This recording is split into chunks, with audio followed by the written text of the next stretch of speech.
I picked up the phone. I called the office back and I said, this is Cheryl Sullivan again. I said, listen, you can think I'm a whack job. I said, but my dog knows something's wrong and I need to come in. Dog people, thanks for coming back to Rescued by a Dog, the podcast about dogs that have actually saved their owners' lives. I'm Laura, and as I've told you, this season of the podcast is entirely listener supported. There are 2 super easy ways to support the podcast for as little as $5. First, you could just Venmo me $5 or whatever amount you want to send, 10, 100, also good, at the handle LauraBama. That's Laura, B as in boy, A, M as in mother, A. Or you can go to patreon.com/Rescued by a Dog podcast. When you join the Rescued by a Dog community on Patreon, your $5 a month will help me to continue sharing these uplifting, beautiful stories. If you can't contribute, it's also super helpful if you can give the podcast 5 stars on Apple Podcasts or Spotify or wherever you listen. Or you can like and share posts from the podcast Instagram page. Today, you're going to hear from Cheryl, whose pup Sami found a way to tell her she needed to go to the hospital immediately. Oh, I can hear you now. Hi. Hi. Who's this? This is Sami. Hi, Sami. This is Finnegan. And how much do they weigh? Sammy's 24 pounds and Finnegan is 17. Oh, she's little. She's little.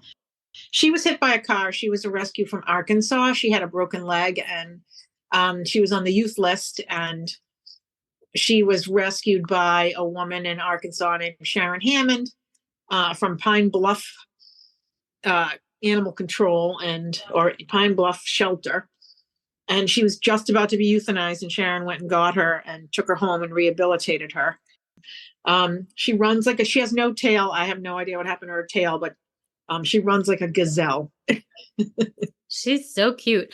And bless you for rescuing her. I love that. They're so beautiful. So she's a Basenji Chihuahua, whatever. And he's a Basenji Keeshond.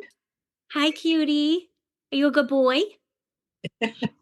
Sammy's a Keeshond, he's 2 of the rarest breeds of dogs, Basenji and Keeshond. So I don't even know what the Keeshond is. It's a big, fluffy, wintry dog. They're African hunting dogs. They were given to pharaohs as gifts. So if you see the little Egyptian dogs on the, that was a Basenji. So he's from the projects in Brockton. So projects in where? In Brockton, Mass. When we first got him, he would make these horrific, horrible sounds. And Basenjis have really weird vocal cords. Oh. And that's what we were like, what is this dog? What's going on? It sounded like it was screaming, and she does the same thing. If they see somebody in the window, they're like, oh, they go crazy because their vocal cords are different. They bark. They're supposed to be barkless dogs, but they're basically, let's see if I can see his ears. He's got these weird, beautiful ears. Yeah, they're pretty. They're kind of swirly a little bit. They're a little evil looking. They're bat kind of. My daughter, who suffers from anxiety and depression, was 18 or 19 at the time. I had Gizmo and Jazzy. And she called me on the phone. She was at her boyfriend's house, and she said, Mom, I just found a dog. And I said, what? She said, I found a dog in a snowstorm. I'm like, what? In walks my daughter on an April snowstorm day with this tiny little dog, which was Sami. And the minute she opened the door and walked in the house, I knew it was my dog. I said, okay, you got to put posters out and, call the vet's office. Okay, so a week goes by and we hear nothing. And my husband's like, okay, where's this dog going? And I'm like, knowing the whole time the dog's not going anywhere. But my daughter's email came up, and all of a sudden I see this person holding up this dog, for $100. And I'm like, my daughter lied and said she found him in a snowstorm, but she bought him she was depressed. So her boyfriend bought her this dog, and they drove all the way to Brockton for $100 to pick him up. And the mother didn't want him. Her son brought it home, and he was the picture of him was so pathetic. He was like, please, somebody get me out of here. And I'm like, okay, Tara, so let's spill your beans. Like, and she knew that I would say no, like if she did that, right? So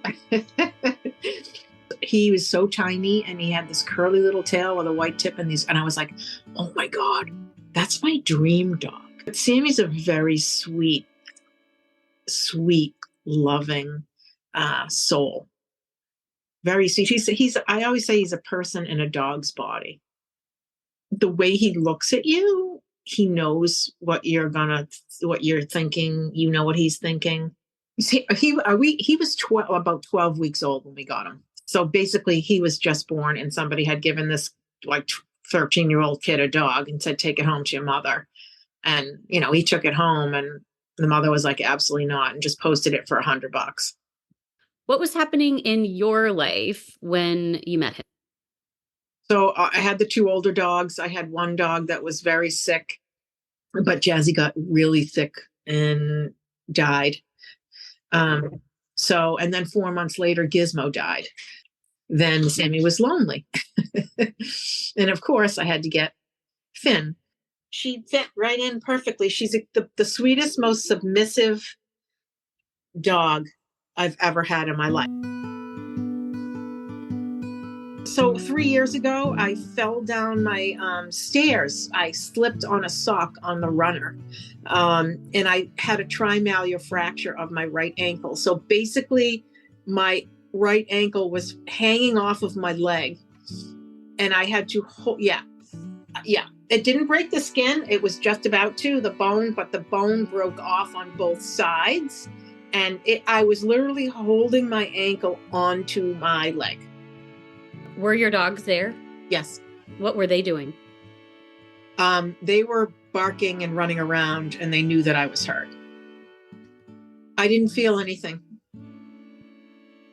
I'm sure I got up later. I got up and went up the stairs and brushed my teeth. With your ankle falling off? Mm-hmm. How did you walk on it? I don't remember. Your ligaments kept it together, I guess. Unless I hopped, I don't remember. But my husband's like, Cheryl, you got up and you went to the bathroom and brushed your teeth. But definitely in shock, definitely. So they whisked me away in an ambulance. They flipped my leg back together and they put a cast on it and they sent me home. So I'm home for 2 weeks and nothing's going on. No one's acting weird, but I needed surgery, like desperately, to reattach my leg back to my foot back to my leg. I go into like major 4-hour surgery, and they give me a nerve block so I can't feel anything. And I come home. Now, I'm pretty much bedridden. I'm in bed. I would have to say it's like 16 hours after surgery. And Sammy was sleeping with me. And Sammy always has to sleep up against you. He has to feel your body. And he just started acting like really kind of weird. He would guard my leg and he would pace around the bed and sit down and get up again and sit down. And he was telling me something, but it was hard for me to like figure out kind of it wasn't hard for me. It was very easy, I should say. It wasn't hard. He was just persistent in the way he was telling me that something was wrong. So Finnegan would come up to the bed and Sammy would immediately jump off the bed and push her down the stairs. Now, he's growled at her before, but he's never literally taken her and like walked her down, like, get out of here. Don't come near my mother. Don't come near me. So like, okay, here's my pen. I'm like, let me just call the doctor's office. I don't know. Something made me pick up the phone. I said, okay, I just had my surgery. I'm just checking in. Do you think anything could be wrong? They're like, well, do you have any pain in your leg? And I'm like, well, no, I can't feel anything. And I can't see anything. I don't have any bruising because, at least I can't see it because I have a cast on. And they're like, well, we're going to be here all day. If you need anything, just call us back. And I'm like, okay, fine. I hang up the phone and Sammy's like, what? You hung up the phone? So he starts pacing, jumping off the bed, pushing her away, pacing and pacing, sitting on my cat. Like he was like saying to me, There's something wrong and you need to do something about it. 3 hours goes by and I'm like, I can't take this dog doing what he's doing. This is insane. I'm like, something's wrong and I need to call the office. So I picked up the phone. I called the office back and I said, this is Cheryl Sullivan again. I said, listen, in my exact words, I said, you can think I'm a whack job. I said, but my dog knows something's wrong and I need to come in. And they're like, okay, come on in. Now, mind you, I literally, the last thing I wanted to do was get back lifted into a car, have my cast sawed off. I just wanted to go back to bed and take a painkiller and go to bed. I did not want to get out of that bed. I said to myself, it was almost like I didn't pick up the phone. Like, it was really weird. I can't explain it. So I get into the doctor's office. I go into a room. They sawed my cast off and they sent me upstairs to the vascular people. And they did an ultrasound. I had a blood clot. It's a thrombosis. It's basically a blood clot that can kill you. It can go right to your lungs. Dogs speak, but people need to listen. So if I didn't listen and act, then I wouldn't be talking to you right now.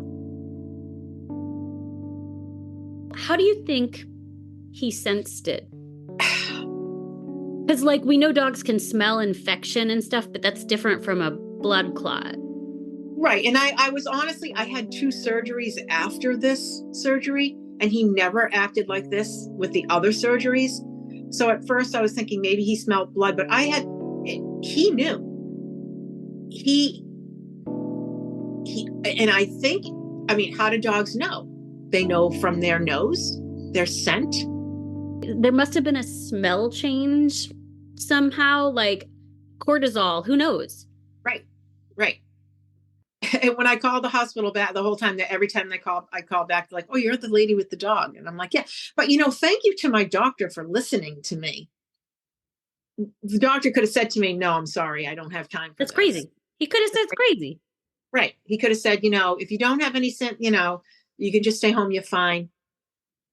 And the doctor said, absolutely, come right in. So they immediately put me on a blood thinner and sent me home. And there's a 50% chance that the blood thinner will get rid of it forever, or you're going to stay on blood thinners. The minute I came home and I was on the blood thinner, I had no reaction from Sammy. Sleeping with me, but no anxiety, no nothing. He knew that I got help. My recovery was long and I don't walk right. I was a runner. I was in a wheelchair for 4 months. I didn't walk for 7 to 8 months. It was a really traumatic injury I had. My mother died the day after Sammy found the blood clot. My mother died suddenly. So it was a real difficult time. How did Sammy and Finn support you emotionally through that difficult time? They were just with me. They just the love and just being like, look at this dog. I mean, that's just, Sammy's the same way. He's asleep on the couch over there. They're just very loving animals. If Sammy could understand human English, what would you like to say to him? I think he actually does understand it. So I'm always saying something, but, maybe thank you. And that I, love him, and like everything happens for a reason, right? Dogs are brought into your life. Like Finn was meant to be my dog. Sammy was meant to be my dog.